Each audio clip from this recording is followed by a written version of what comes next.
ত্রয়োদশ জাতীয় সংসদ নির্বাচন ও জুলাই জাতীয় সনদের ওপর আসন্ন গণভোটকে সামনে রেখে সাতক্ষীরায় শুরু হয়েছে ভ্রাম্যমাণ ভোটের গাড়ি বা সুপার ক্যারাভ্যানের কার্যক্রম। শুক্রবার সকাল 10টায় শহরের শহীদ আব্দুর রাজ্জাক পার্ক থেকে আনুষ্ঠানিকভাবে সুপার ক্যারাভ্যানের যাত্রা শুরু করে।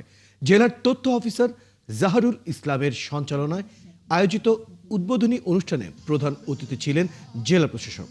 গণতন্ত্র, ভোটাধিকার ও গণভোট বিষয়ে জনসচেতনতা সৃষ্টির লক্ষ্যে এই উদ্যোগ নেওয়া হয়েছে। ভোটার গাড়ির পাশে স্থাপন করা হয়েছে দেশের চাবি আপনার হাতে শীর্ষক উন্মুক্ত লেখনী বোর্ড ও জনমত বক্স। অনুষ্ঠানে উদ্বোধনী ভিডিও বার্তায় প্রধান উপদেষ্টা ডক্টর মোহাম্মদ ইউনূসের বক্তব্য প্রচার করা হয়। পরে দেশাত্মবোধক ও সচেতনতামূলক গান পরিবেশনের মাধ্যমে গণভোটের প্রচারণা চালানো হয়। একই সঙ্গে একটি গণস্বাক্ষর কর্মসূচিও করা হয়। যে গাড়িটি আছে পথসভার মাধ্যমে, এবং আমরা আরো যে সিদ্ধান্ত নিয়েছি যে স্কুল কলেজগুলো যখন খুলে যাবে জানুয়ারি থেকে, আমরা স্কুল কলেজের যে তরুণ জনগোষ্ঠী অন্তত যারা ভোটার হবে তাদেরকেও আমরা এই মেসেজটি পৌঁছে দেবো। সেখানেও আমরা বিভিন্ন ধরনের সভা করবো, সেখানেও আপনারা থাকবেন।